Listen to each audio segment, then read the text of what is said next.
Student, this is Neha, your course teacher, which is wheat management, and your course number is Agro 5212.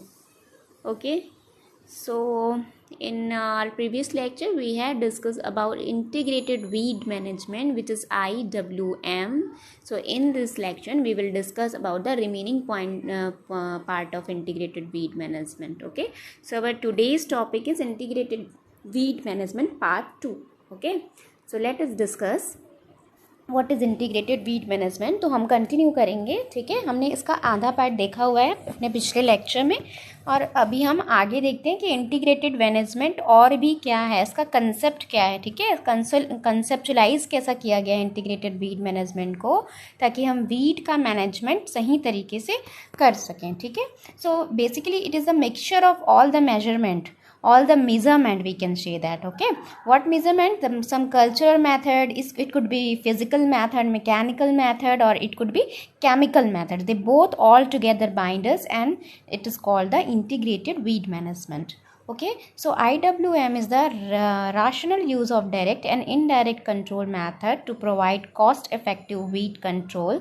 Such an approach is the most attractive alternative for agronomic, economic and ecological point of view, ठीक है। तो collectively जब हम सारे precautions major को step by step जो हम lookout करते हैं, ठीक है, कि हमें किस स्टेप को पहले अप्लाई करना है फील्ड पे, किस मेजरमेंट का हम अप्रोच करेंगे अपने फील्ड पे, और कलेक्टिवली हम वो जब डिसाइड करते हैं जो कि हमारा एग्रोनॉमिक पॉइंट ऑफ व्यू से इकोनॉमिकली भी काफ़ी इफ़ेक्टिव हो, और इकोनॉमिकली मीन्स काफ़ी इफ़ेक्टिव इसलिए हो कि उसमें हमारा बजट भी ध्यान में हम रखते हैं, ठीक है, और इकोलॉजिकली इसलिए क्योंकि वो एनवायरमेंटल फ्रेंडली होना चाहिए, ठीक है।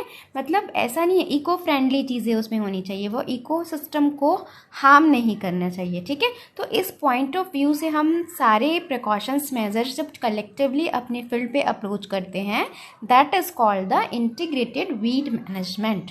Okay, so among the commonly suggested indirect methods are land preparation, water management, plant spacing, seed rate, cultivars use, and fertilizers application.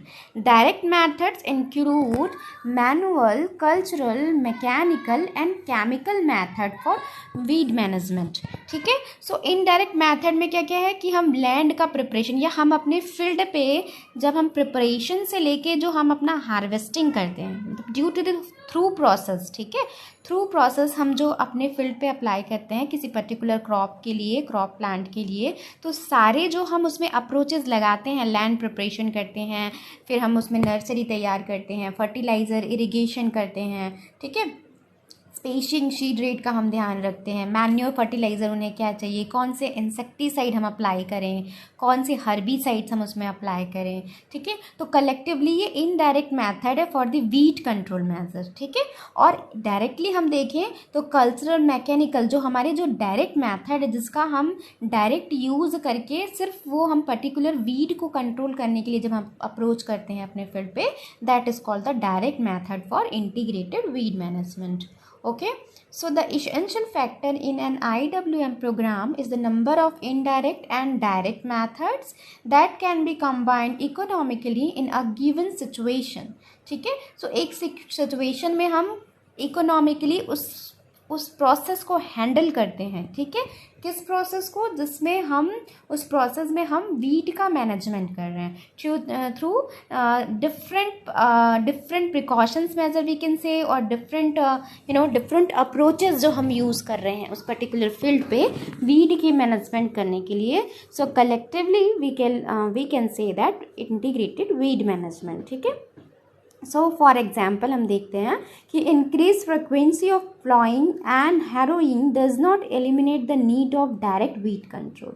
Okay, so जब हम फ्रिक्वेंटली, हम बहुत ज़्यादा फ्रिक्वेंसी में प्लॉइंग कर रहे हैं, बार बार हम ऑफन यूज़ कर रहे हैं प्लॉइंग का। प्लॉइंग मीन्स हल से जुताई करना, ठीक है। बेसिकली जब हम अलग अलग इक्विपमेंट का, चाहे वो एमबी प्लाव हो या देसी प्लाव हो या कल्टीवेटर हो, उसके थ्रू जब हम फील्ड की प्लॉइंग करते हैं, इजंट इट, जब हम फील्ड की प्लॉइंग करते हैं तो उसके थ्रू, या हैरोइंग करते हैं, या हैरोइंग मीन्स अलग से हम उसे मिट्टी की खुदाई करते हैं जब, ठीक है।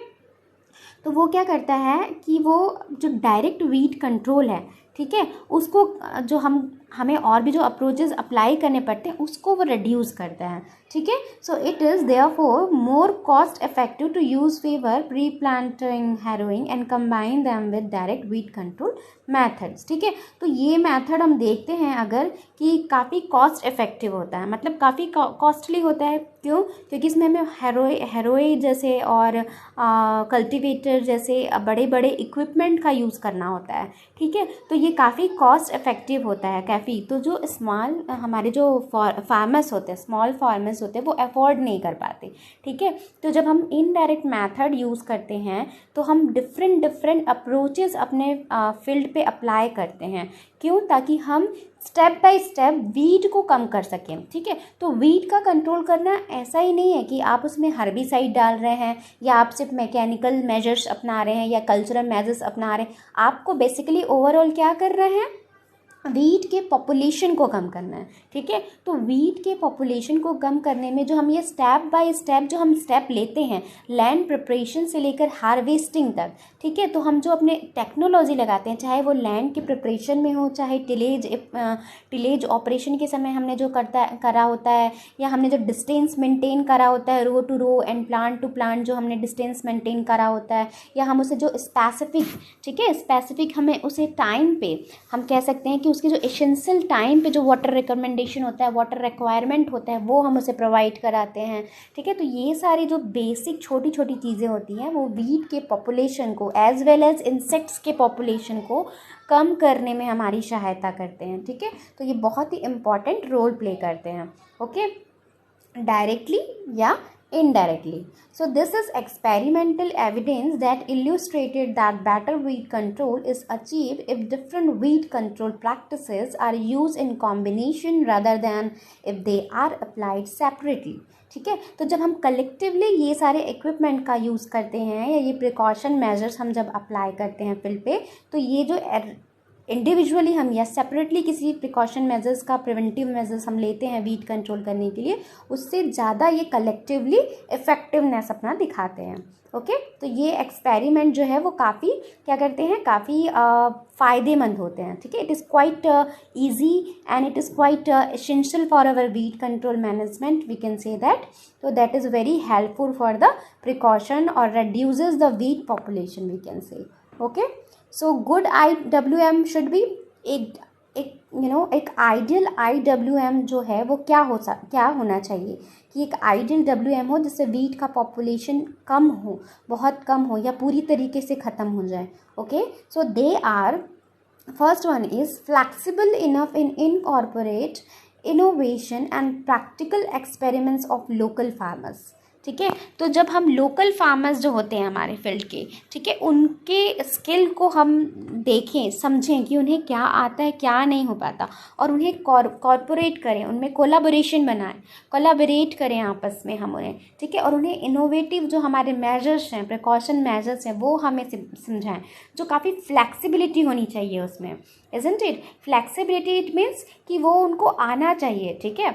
आप फार्मर्स के जब बताते हैं तो आप ऐसे टेक्निकल लैंग्वेज यूज़ नहीं कर सकते, आपको लोकल फार्मर को उनके ही लैंग्वेज में समझाना पड़ेगा कि ये कल्टीवेटर क्यों काम आता है, ठीक है। तो ये जो इंटरेक्शन है बिटवीन फार्मर्स एंड एग्रीकल्चरिस्ट, ठीक है, या फार्मर्स या स्टूडेंट्स या फार्मर्स या किसी टेक्निकल जिसको नॉलेज है, जो जिसके पास टेक्निकल स्किल है, उनके बीच जब इंटरेक्ट होता है तो क्या होता है, इनोवेशन के जरिए हम कोलाबोरेट करते हैं आपस में, कोलैबोरेशन एसोसिएट करते हैं, वी कैन से, ठीक है। तो ये काफ़ी फ्लैक्सिबल होना चाहिए, ठीक है। So develop for the whole farm and not for just 1 or 2 field, and hence it should be extended to irrigation channel, road sides and other non-crop surrounding on the farms from where most weeds find their way in the crop fields, ठीक है। तो ये ऐसा नहीं कि आप एक ही, अच्छा देखिए, IWM का जब हम अप्लाई करते हैं तो ऐसा नहीं है कि आप अपने फील्ड पे अप्लाई कर रहे हैं IWM का,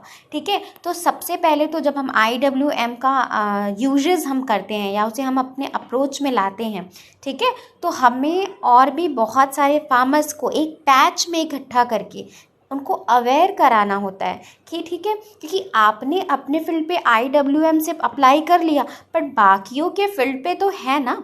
अगर बाकियों का फील्ड हम देखें तो उनके फील्ड पे वीट का पॉपुलेशन अच्छा है, तो वैसे भी वीट का डिस्पर्सल किसके थ्रू होता है, विंड के थ्रू होता है, एनिमल्स के थ्रू होता है, ह्यूमन बींग्स के थ्रू होता है, इरिगेशन कैनल्स के थ्रू होता है। ठीक है, तो वो उनके जो वीट का पॉपुलेशन वो आप कैसे रोकेंगे अपने फील्ड पे, इजंट इट।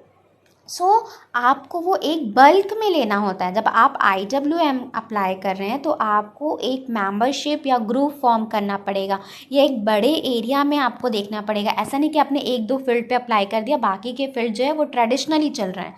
ठीक है, तो IWM PM के लिए हमें क्या करना चाहिए कि पूरे फार्म को उस चीज़ से हमें डेवलप करना चाहिए, उस एक्सटेंट से हमें डेवलप करना चाहिए उस फॉर्म को, कि हम इस जगह पे इस क्रॉप ले रहे हैं और ये क्रॉप के लिए हम सभी IWM का अप्रोच लेंगे, तब वहाँ पे के उस पूरे एरिया में हम वीट के पॉपुलेशन को कम कर सकते हैं। Okay, so economically viable and practically feasible. ठीक है, तो इकोनॉमिकली अगर हम देखें तो काफ़ी हम कह सकते हैं कि काफ़ी कॉस्ट इफेक्टिव होते हैं, अलग अलग टाइप के प्रिकॉशन मेजर्स लेते हैं। पर हम देखें कि हमारे इको फ्रेंडली काफ़ी फ्लैक्सिबल होता है, फैसिएबल होता है, काफ़ी ठीक ठाक होता है। वी कैन से कि एनवायरनमेंट फ्रेंडली होता है, इको फ्रेंडली होता है, वी कैन से। ठीक है, so there are some advantage for the IWM, जिसको हम कोई एडवांटेज है, इसका मेरिट है हम कह सकते हैं। वो क्या क्या मेरिट हम देखते हैं।